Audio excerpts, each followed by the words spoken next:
સૌથી પહેલા વાત કરવી છે વરસાદે વેરેલી નુકસાનીની। આમ તો વરસાદે વેરેલી નુકસાની કહેવી કે પછી તંત્રએ વેરેલો વિનાશ કહેવો એ અત્યારે સમજવું જરૂરી બની જાય છે। એ સવાલ અહીંયા સૌથી મોટો છે, પણ એ દ્રશ્યો સૌથી પહેલા તમને બતાવવા છે। ડ્રોનથી હાઈવેના લેવાયેલા આ દ્રશ્યો છે, કપરાડા અને નાસિકનો આ રસ્તો છે। તમે જુઓ કે હાઈવે ડ્રોનથી લેવાયેલા આ વિડીયોની અંદર તમને ક્યાંય હાઈવે નહીં મળે, રોડ શોધવો પડશે ને એટલા માટે જ અમે ટાઇટલ આપ્યું છે કે ચલો શોધીએ રોડ। અને તંત્ર પણ ખૂબ મજબૂત છે। મારા સહયોગી મનીષ મારી સાથે છે। મનીષ, જ્યારે આમ ઘણીવાર એક લોકોની એક ઝંખના હોય છે ને કે આપણે કોઈ બીજા ગ્રહ ઉપર જઈએ, બીજા ગ્રહ ઉપર જઈને ત્યાં સૈર કરીએ, પણ સામાન્ય માણસ તો જઈ ના શકે। એટલે તંત્ર એટલું બાહોશ છે, તંત્ર એટલું લાગણીશીલ છે કે માણસ ચંદ્ર પર નથી જઈ શકતો તો ચંદ્રની ધરતીને અહીંયા આગળ ધરતી ઉપર આપણી પૃથ્વી ઉપર લાવી દે છે ને ચોમાસા પછી ઠેર ઠેર તમને આવા જ ચંદ્રના ક્રેટર જોવા મળે। આમાં ક્યાંક કદાચ શિવશક્તિ ક્રેટર પણ જોવા મળી જાય। બિલકુલ નુપુર, તમે સાચી વાત કરી। કારણ કે જો તમારે સ્પેસ ટુરિઝમનો જો લાહવો લેવો હોય તો તમારે મસ્કની કંપની છે ત્યાં સુધી જવાની જરૂર નથી, નાસાની પાસે જવાની જરૂર નથી, તમારે ઈસરોનો પણ સંપર્ક કરવાની જરૂર નથી। કારણ કે તમારે જો ગુજરાતના રસ્તાઓને જોઈ લેવાનો તો તમને બિલકુલ અહેસાસ થઈ જશે કે આ ચંદ્રની સપાટી પર તમે પહોંચી ગયા છો। નુપુર, સૌથી શરમજનક ઘટના એ છે કે થોડા દિવસ પહેલાં આપણને ખ્યાલ હશે કે થોડા ટાઈમ પહેલાં એક વિડીયો વડોદરાના એક જાગૃત નાગરિકે મૂક્યો હતો। એમાં તૂટેલા ફૂટેલા રોડ હતા। એ હકીકતે વિડીયો ગુજરાતનો નહોતો, પરંતુ એ રોડ બતાવવાની કોશિશ હતી કે ગુજરાતનો વિકાસ મોડેલ કેવું કામ કરે છે।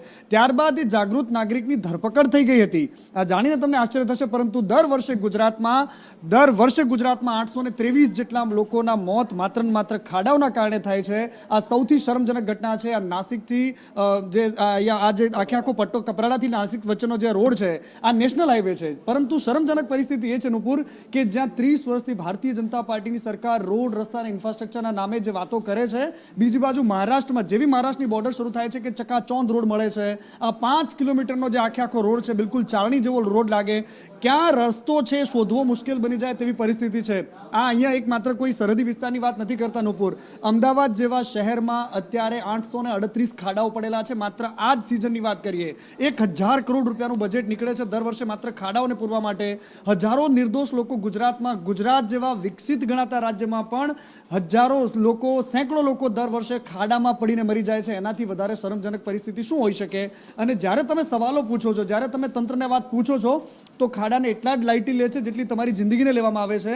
એમના મતે આ કોઈ મોટો પ્રશ્ન નથી। થોડા દિવસ પહેલા આપણે એ દ્રશ્યો પણ જોયા હતા કે જ્યારે અમદાવાદના સત્તાધીશોને આપણે પૂછ્યું કે સાહેબ ખાડામાં પડીને લોકો મરે છે તો એમના ચહેરા પર હાસ્ય હતું, એ કટુ હાસ્ય હતું, એમના મોઢામાંથી દાંત દેખાતા હતા।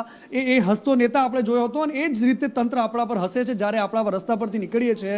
દર વર્ષે આપણે ટેક્સ આપીએ છીએ નુપુર, અને આપણા પર એ લોકો, જેમ એ અમદાવાદનો રોડ કમિટીનો ચેરમેન જે રીતે હસતો હતો એ જ રીતે આખું તંત્ર ગુજરાત પર તમારા પર હસે છે। જ્યારે તમે નીકળો છો, તમારી કમર ભાંગો છો, સિવિલ હોસ્પિટલમાં જઈને પૂછી લેજો, અમદાવાદથી લઈને પાલનપુરથી આ બાજુ કપરાડા, વલસાડ સુધી તમે કોઈને પણ પૂછજો કે દર વર્ષે જ્યારે ચોમાસું આવે છે અને ખાડાઓ પડે છે તો કમરના મણકા ભાંગવાની સમસ્યા કેટલી આવે છે। એની પાછળનું કારણ એ છે કે કઈ હદે ભ્રષ્ટાચાર ચાલે છે ગુજરાતમાં। મોન્ટુ પટેલ જેવા ભ્રષ્ટાચારીઓના અહીંયા રોડ ઉપર નીકળીને સરઘસ નથી નીકળતા।